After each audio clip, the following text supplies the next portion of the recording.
Bonjour à tous et bienvenue dans cette vidéo de présentation du portail Géofoncier.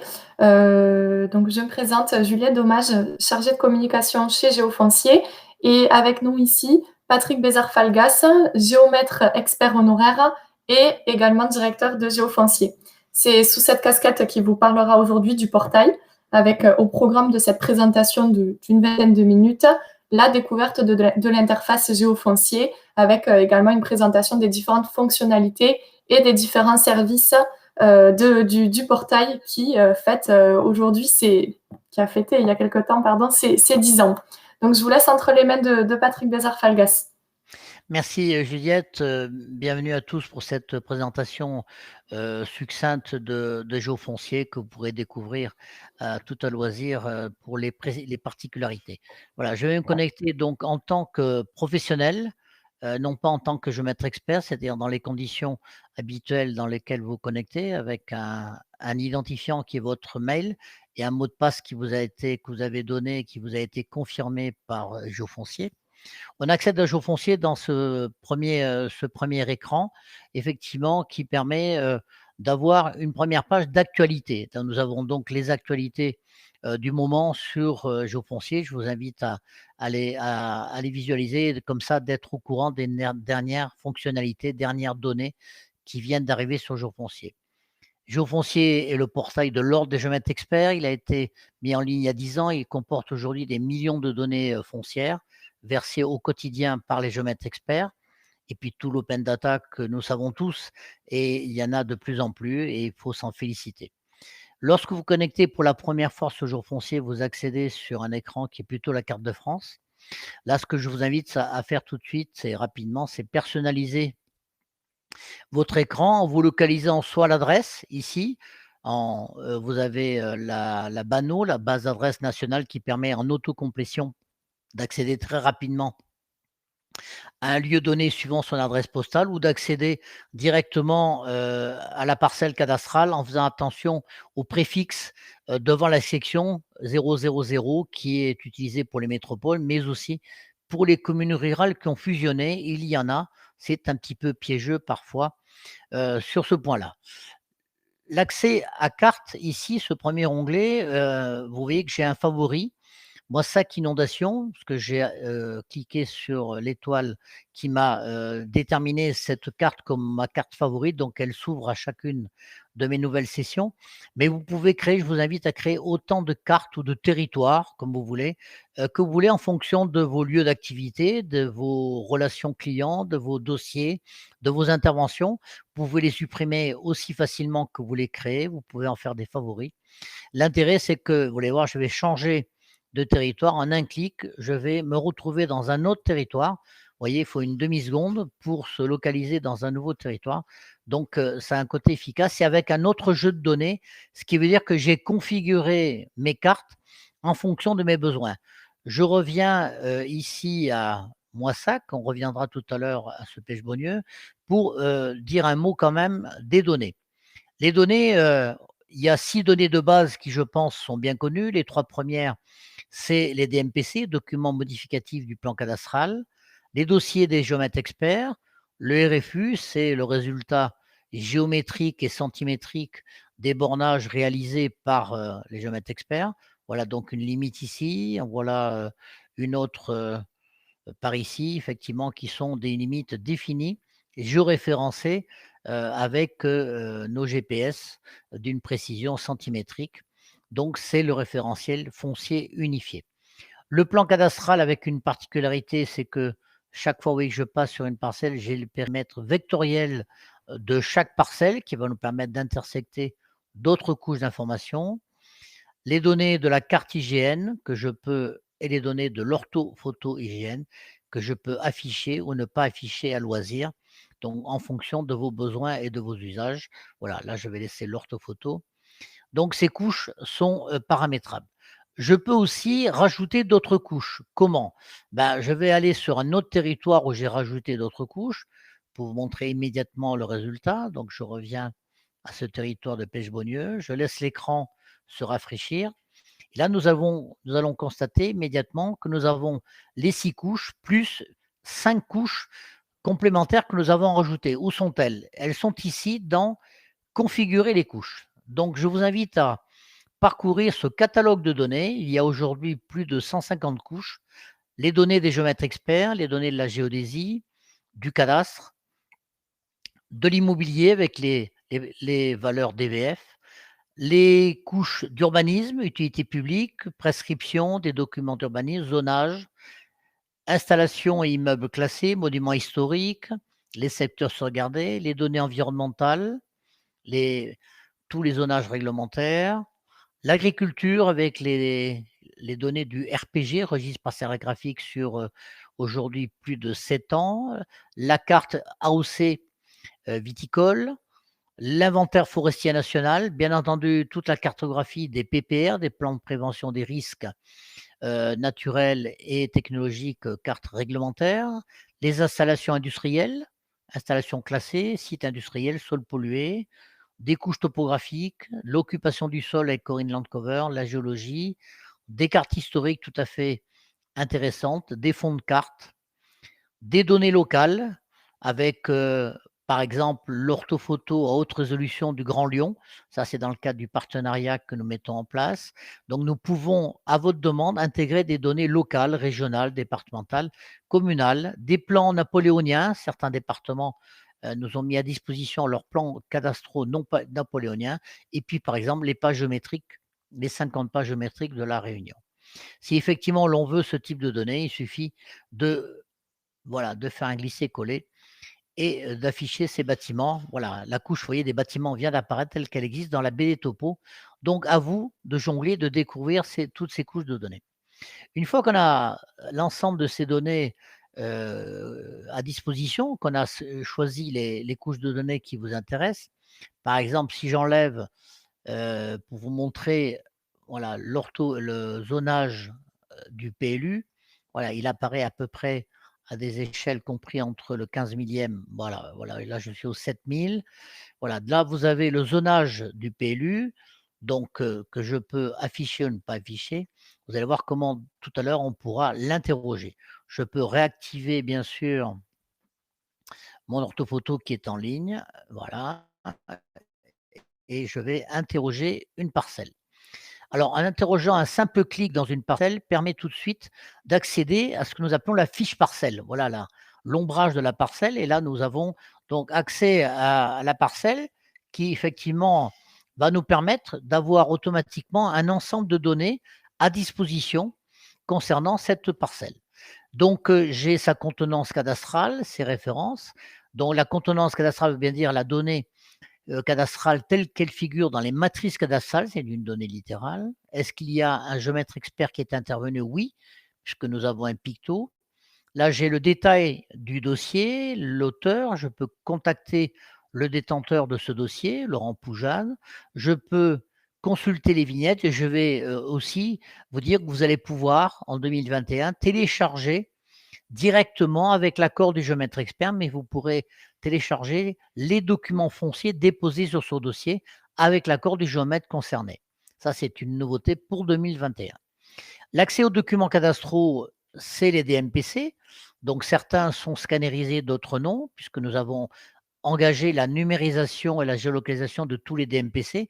Il y en a 11 millions sur le territoire. Nous en avons aujourd'hui 7 millions. Il nous en reste encore 4-5 millions à aller chercher. Mais vous aurez à terme tous les DMPC existants sur le territoire national. Et je peux en savoir plus sur ces documents cadastraux, puisque là, je vais avoir le statut du DMPC, l'auteur, sa date, la source du DMPC. Je vais avoir les filiations, la généalogie de la parcelle. Là, vous voyez, je remonte à la parcelle, à la mère et grand-mère. Donc, c'est une première puisque nous sommes les seuls en France à avoir reconstitué de façon dynamique la généalogie des parcelles.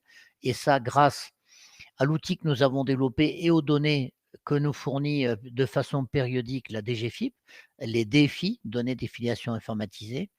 Nouveauté 2020, vous pouvez télécharger, après avoir lu ce petit avertissement que ce document n'est pas un document foncier, vous allez pouvoir télécharger le DMPC et l'imprimer, bien entendu. Donc, ça, c'est une nouveauté. Vous en avez aujourd'hui plusieurs millions qui sont en ligne et accessibles. Mais vous pouvez aussi accéder à cette base de données de tous les DMPC. Là, j'ai choisi l'onglet communal. Donc, j'accède à tous les DMPC qui sont indexés et répertoriés sur la commune de Pêche-Bonue depuis 1990.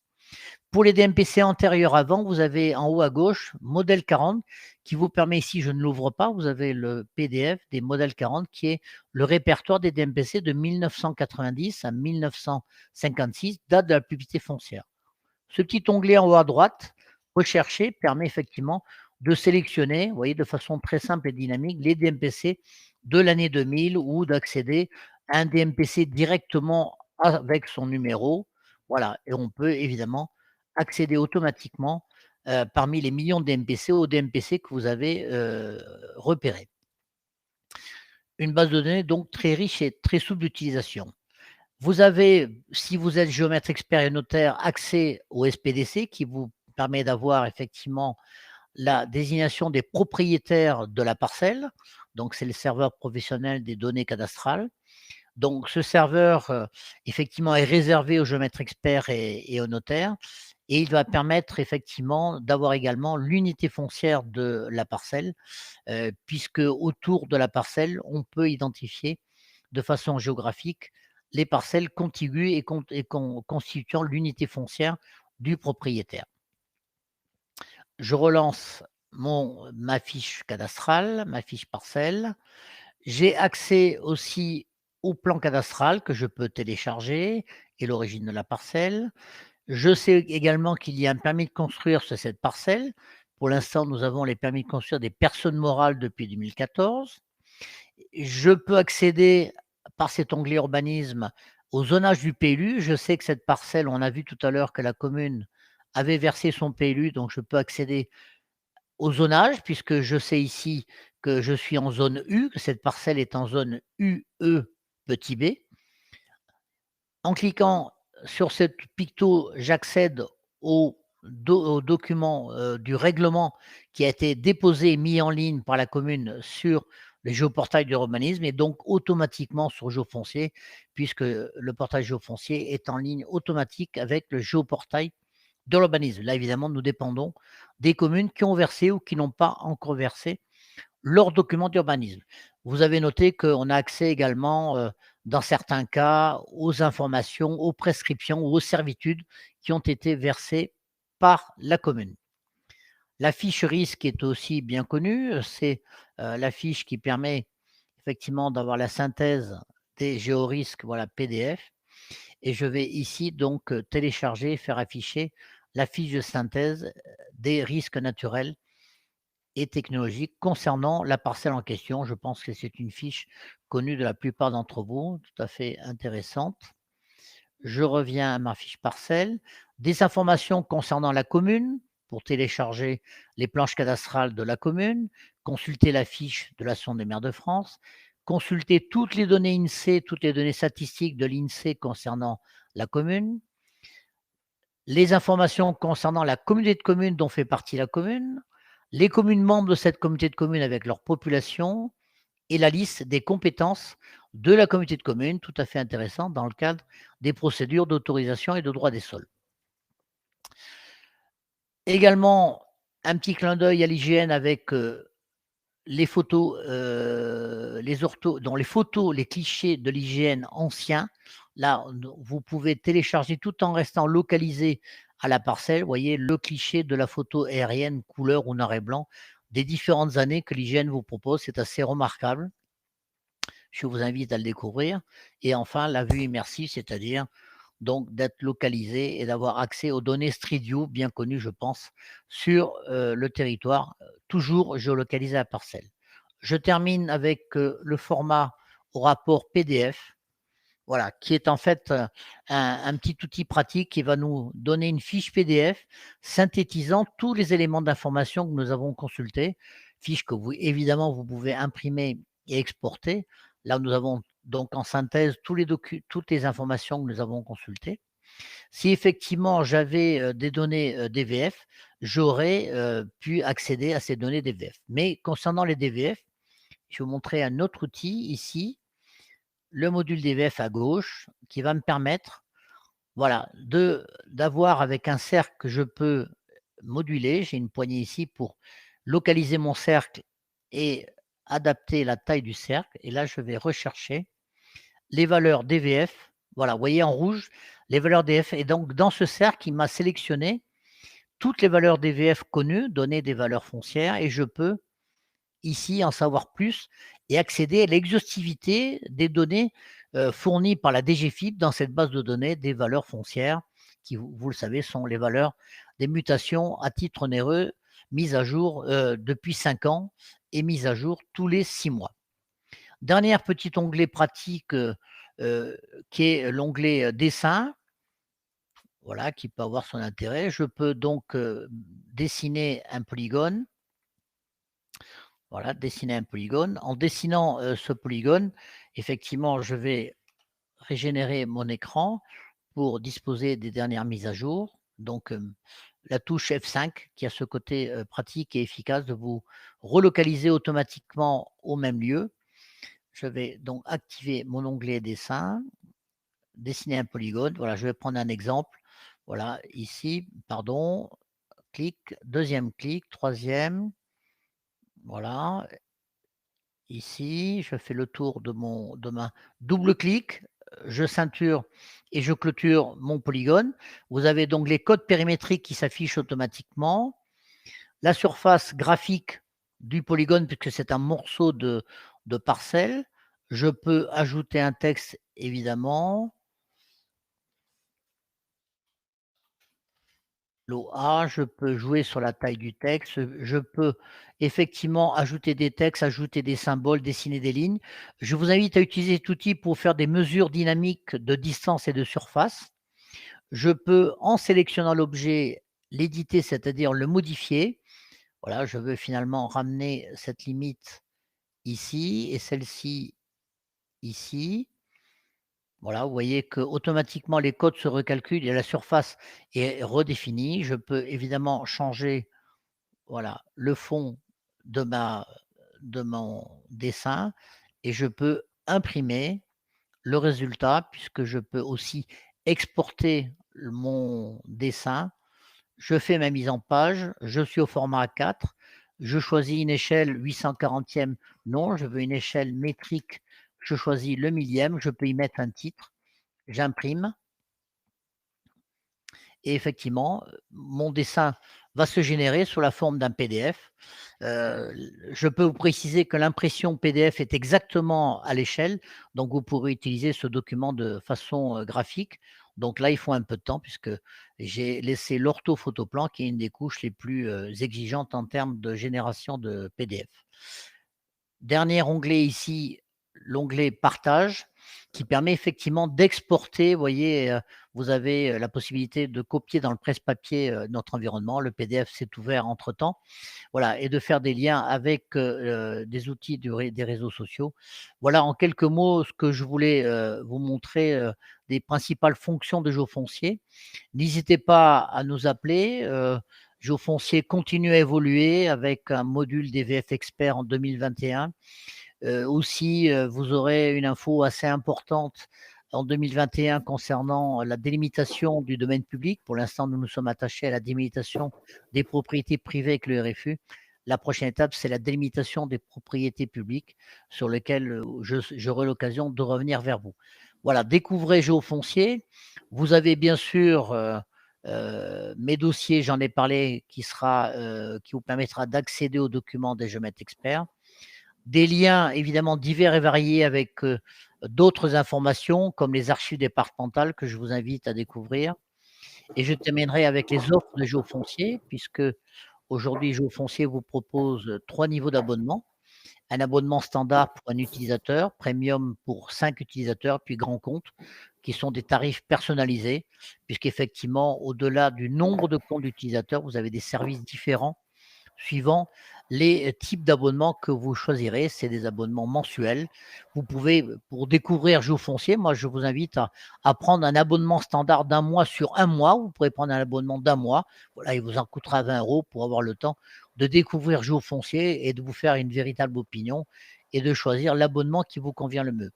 Bonne découverte de GeoFoncier, n'hésitez pas à nous contacter. Toutes les équipes de GeoFoncier sont à votre disposition et je vous dis à bientôt. À bientôt, merci.